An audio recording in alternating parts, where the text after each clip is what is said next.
Good morning everyone. সকালটা চায়ের সঙ্গে শুরু হলো, আপনাদের সঙ্গে শুরু হলো। অবশ্যই সঙ্গে থাকুন। সকাল সকাল চা আর স্ন্যাক্স মানে সেও ভাজা বিস্কিটের সঙ্গে চা। আজকে যেহেতু স্ট্রাইক তার জন্য মিঠিকে আমি আজকে যেতে দিইনি স্কুল, তো মিঠি এখন টিফিনে করবে এই যে দেখো ব্রেড আর দেবো কলা বাটার মাখিয়ে। আর আমি এখানে এখন রান্নাটা বসাতে চলে এসেছি, যে আলু ভাজা করবো। আর এদিকে নেনুয়া কাটা হয়েছে, নেনুয়া আজকে ঠাকুরকে ভোগে মিহিদানা দেওয়া হয়েছিল, সবাইকে দেওয়ার পর এটা আমার জন্য পড়ে আছে। আর করবো যেটা সেটা হলো চিকেন। এখনো চিকেনটা ধুয়ে টুয়ে রেডি করা হয়নি, জন্য এখানে রাখা আছে এক সাইডে। তো চলো রান্নাটা শুরু করি, দেখি আর কি করি তোমাদের সঙ্গে অবশ্যই শেয়ার করবো।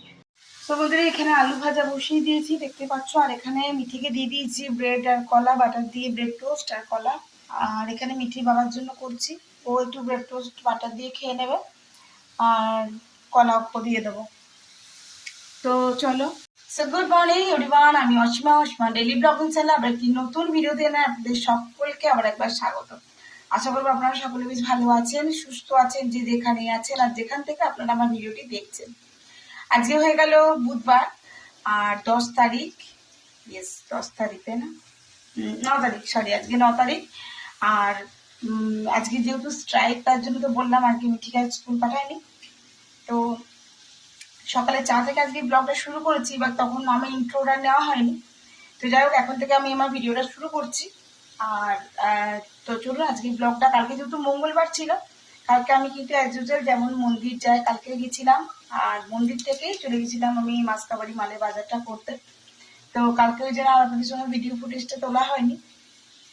মন্দির গেছি, পুজো টুজো দিয়েছি, তারপরে গেছি প্রায় ওই 8:30 নাগাদ চলে গেছি আমি বাজার, মাসকাবাড়ি বাজার টাজার করে। আর এখানে চিকেন পকোড়ার জন্য আমি বাকিটা রেডি করে রেখেছি, বাট এটা এখন করবো না। আর এখানে যে দেখালাম আলু ভাজা আর হলো নেনুয়া ভাজা, আর ডালটা হয়ে গেলেই নামিয়ে দেবো। তো এখানে আমার চিকেনটা একদম রেডি হয়ে গেছে। আজকে ঝোলটা বেশি রাখিনি যেহেতু ডালটা করেছি। 5:42 আর মিঠি চলে গেছে পড়তে 5টার সময়। আর একটা দিদি এসেছিল, মানে একটা মাসি মেয়ে আর কি, দিদি এসেছিল, মানে আমার শ্বশুর বাড়ির কথা বলছি। তো দিদি জামাইবাবু এসেছিল, ওরা খানিক্ষণ, আমি তোমার সঙ্গে ভিডিও ফুটেজটা শেয়ার করিনি। তো ওরা আসাতে আমি একটু চাটা করলাম, ওদেরকে একটু গল্প টল্প করছিলাম। তারপর আর কি ভিডিওটা আবার চলো কন্টিনিউ করতে থাকি, ব্লগে অবশ্যই সঙ্গে থেকো। এখন আমার চা খাওয়া হয়নি, ওদেরকে সবাইকে চা দিলাম। আর বৃষ্টি পড়ছে তো যেন কিছু আর আনতে যেতে পারলাম না, নাহলে কিছু আনাটা না এত, মানে বিকেল মানে একটু স্ন্যাক্স আর কি, আর কিছু না। তো সেই জন্য আর কি, আর দিদিরা বললো যে আমরা কিছু খাবো না, কারণ দেরি করে ভাত খেয়েছিলে। হ্যাঁ, চাই দিয়ে একটু চাটা করলাম, একটু গল্প গল্প হলো, দিয়ে দিদিরা চলে গেল, এই আর কি। তো চলো ব্লগটা কন্টিনিউ করবো, অবশ্যই ব্লগের সঙ্গে দেখবো আর দেখতে পাবো আজকে ব্লগটা। সো ঘড়িতে এখন বেজে গেছে 8টা। আমার ছিল বাজারে কিছু কাজ, সেই কাজগুলি সেরে আমার পেয়ে গেছে একটু খিদে। তো এটা আমাদের ভিরিঙ্গি মোড়ের উপরে এই দোকানটা, সেখানে আমি চলে এসেছি ফুচকা খেতে। কার কার মন করছে বৃষ্টির ওয়েদারে ফুচকা খেতে, চলে আসে সবাই আমার সঙ্গে। তারপর যাবো আমি এখন পেট্রোল পাম্পে তেল ভরতে। তো এই দেখো চলে এসেছি পেট্রোল পাম্পে। দূরে দেখতে পাচ্ছেন লেখা আছে চাম্পান মাটন হান্ডি মাটন। আমি এখন পেট্রোল পাম্পে এখানে চলে এসেছি। মেয়েটি ভাবা করছে এখন গাড়িতে তেল না, এখন হাওয়া দিচ্ছে, তেল ভরা হয়ে গেছে। আমি গেছিলাম একটুখানি বাজার কিছু জিনিস খুঁজতে, আর মিটি এখন গেছে পড়তে। এতক্ষণে মনে হয় মিটি পড়ে চলে এসছে। তো যাই হোক এখন বাজলো ঘুরছে 9:18। চলুন তবে আজকের মতন ব্লগটা এখানে শেষ করছি। ব্লগে কিছু ভালো লাগলে অবশ্যই লাইক কমেন্ট শেয়ার করে দেবেন। আর যদি আমার চ্যানেল নতুন বন্ধু হয়ে থাকেন সব প্লিজ চ্যানেলটি সাবস্ক্রাইব করার বিশেষ করে দেবেন।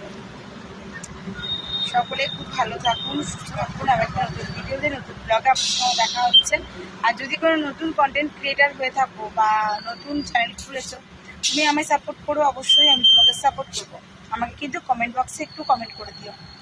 আমি তো বুঝতে পারি না, কিন্তু কমেন্ট যে করে আমি তাকে কিন্তু সাপোর্ট করি, ঠিক আছে? আর তুমি যে আমাকে সাপোর্ট করেছো সেটা আমাকে কমেন্ট বক্সের মাধ্যমে জানিয়ে দিও, তাহলে আমিও বুঝে যাব, আমরাও একটা পরিবার হয়ে যাব। এত বড় একটা ইউটিউব প্ল্যাটফর্ম একা একা চলা বা একার পক্ষে কিছু করা একেবারেই যেটা পসিবল না। তোমাকে কিছু করতে গেলেই কারুর সঙ্গে অবশ্যই থাকতে হবে, কিংবা বড় কোনো ক্রিয়েটারের সঙ্গে তোমার সঙ্গে তার সঙ্গে অ্যাড হতে হবে। এবার যারা একটু বড় হয়ে যায় তারা কিন্তু অবশ্যই ছোটো ক্রিয়েটারদেরকে সাপোর্ট করে না, সেটা ভালোই বোঝা যায়। তুমি বারবার তাদেরকে কমেন্ট করলেও দেখবে তারা তোমাকে রেসপন্স করবে না। কিন্তু আমি যেটুকু হয়েছি এতদিন আমি নিজের জন্যই হয়েছি, আমাকে কিন্তু কেউ সেভাবে সাপোর্ট করেনি। আমি অনেককেই বলেছিলাম, বাট আমাকে কেউ করেনি।